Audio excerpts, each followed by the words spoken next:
రాజస్థాన్లోని దీడ్ జిల్లా బహాస్ గ్రామంలో భారత పురావస్తు సర్వేక్షణ సంస్థ జరిపిన తవ్వకాల్లో ఓ అద్భుతం వెలుగు చూసింది. భూమికి 23 మీటర్ల లోతున ఒక ప్రాచీన నదీ ప్రవాహ మార్గం బయటపడింది. ఇది వేదాల్లో ప్రస్తావించిన సరస్వతి నది జాడ కావచ్చని, భారత పురావస్తు చరిత్రలోనే ఇది అపూర్వమని నిపుణులు అభిప్రాయపడుతున్నారు.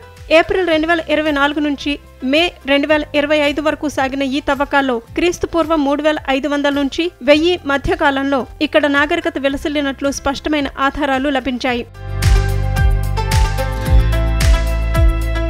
ఈ ప్రాచీన నదీ వ్యవస్థ ఆనాటి మానవ ఆవాసాలకు జీవనాధారంగా నిలిచి బహాస్ గ్రామాన్ని విస్తృతమైన సరస్వతి నదీ పరివాహక సంస్కృతితో కలుపుతుందని ఏఎస్ఐ జైపూర్ సూపరింటెండెంట్ ఆర్కియాలజిస్ట్ వినయ్ గుప్తా తెలిపారు. కుషానులు, మగధ, శుంగ వంశాల కాలం నాటి అవశేషాలు కూడా ఇక్కడ లభ్యమయ్యాయి. తవ్వకాల్లో మట్టి స్తంభాల నివాస గృహాలు, పొరలు పరలుగా ఉన్న గోడల కందకాలు, కొలిమిలు, వివిధ ఇనుప, రాగి వస్తువులు బయల్పడ్డాయి. సూక్ష్మశిలా పరికరాలు, హోల్సీన్ పూర్వకాలం నుంచే ఇక్కడ మానవ ఉనికిని సూచిస్తున్నాయి. క్రీస్తుపూర్వం 1000 కాలానికి చెందిన 15 యజ్ఞకుండాలు, శక్తి ఆరాధన మొక్కుబడి చెరువులు, శివపార్వతుల మట్టి విగ్రహాలు ఆధ్యాత్మిక జీవనానికి సాక్ష్యాలుగా నిలుస్తున్నాయి. ముఖ్యంగా బ్రాహ్మీ లిపి అక్షరాలున్న 4 కాల్చని ముద్రికలు లభించాయి. ఇవి భారత ఉపఖండంలో బ్రాహ్మీ లిపికి సంబంధించిన అత్యంత పురాతన కాలాన్ని నిర్ధారించదగిన ఆధారాలు కావచ్చని శాస్త్రజ్ఞులు భావిస్తున్నారు.